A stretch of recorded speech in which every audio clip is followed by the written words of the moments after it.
Hi guys, Tim Hudson here in the Hudson Spider workshop. I just wanted to give you a quick rundown of this slider, the X2 slider. It's a compounding slider that we built. This is the slider, this component right here. The reason we built this thing is because commonly we put 4-foot sliders on just about every setup these days. A, B, C cameras all got these 4-foot sliders on there.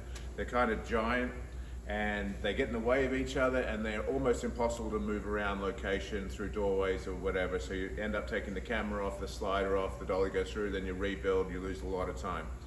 Plus they're in each other's way a lot. You put 3 cameras with 4-foot sliders in a small room, in a bedroom or wherever, any room really, and they really do get in each other's way. So we decided to make a compounding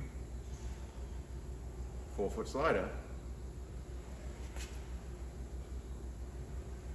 in the form of a 2-foot slider. So that being aside, that's a great thing on its own. But what happened when we were building it, we realized that we couldn't use end supports. All other 4-foot sliders use end supports. And what end supports do, they mean the dolly is no longer functional. It means you can't go up and down anymore because you're on these supports. You can't push the dolly in or out because you're on these end supports. You can't twist the slider around because you're on the end supports. So you don't have those functions. We figured out how to make this thing stiff enough through some shipbuilding secret technology. It took us a few years to figure out. So now we have a 4-foot slider in the shape of a 2-foot slider that's totally free to do all sorts of movements once you're set. And I'm sure you guys are familiar with the times when the camera operators set up on a 4-foot slider and needed to come down 2 inches or up 2 inches as the actor's repositioned, and they just can't because they're on these fixed end supports.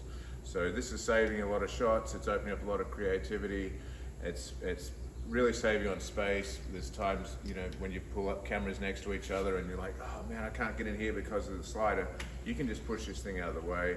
You can use it as a 2-foot offset slider. There's lots of fun little things operators can do with these things. You can actually change directions during shot. You can be tracking this way at the start of the shot, you know, and turn around and be tracking this way towards the end. There's lots of creative stuff, but you know, there's a lot of creative options and a lot of space-saving, time-saving options as well. So this slider is a pretty basic little thing, but it's changing the way people work, and it's opening up a lot of opportunities. So I hope you guys like it.